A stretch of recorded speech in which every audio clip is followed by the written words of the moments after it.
all this being said, with all of the internal, external, all the various things we've discussed, overlap and all that kind of thing, who do you think wrote the Gospel of Luke?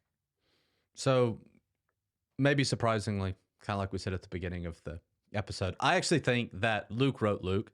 Luke, There the you go. physician, the sometimes traveling companion of Paul, wrote the gospel.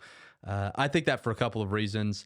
Like with Mark, that I said, I think there's a decent reason to think that maybe some guy named Mark wrote it, but it's harder to figure out who this Mark was.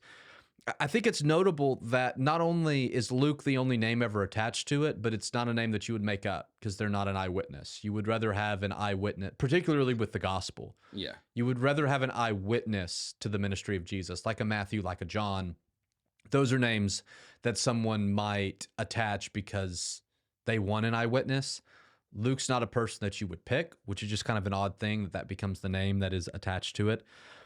I think it's the best explanation of the we passages. If it was a rhetorical device, which if it's a rhetorical device, it doesn't mean the author's trying to lie to us. It just means they're using it as authors do for some rhetorical purposes.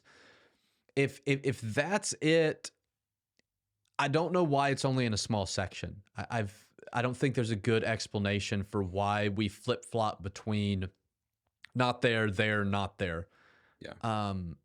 The best explanation of that is that the person was actually there. Now, that doesn't mean that it had to have been Luke, but again, being the only name that's attached to it, the author being present in the text, so somebody knew who wrote it, I think lends a little bit more credibility to the historical attribution being correct as compared to Matthew and Mark that we've talked about at this point.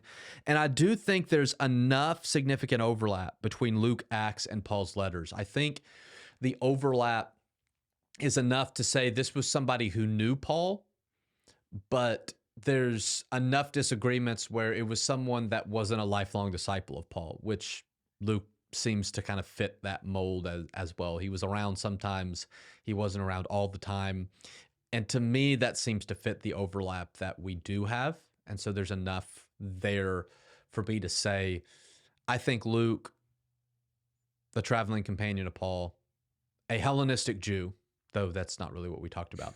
I think he was the one that wrote the gospel.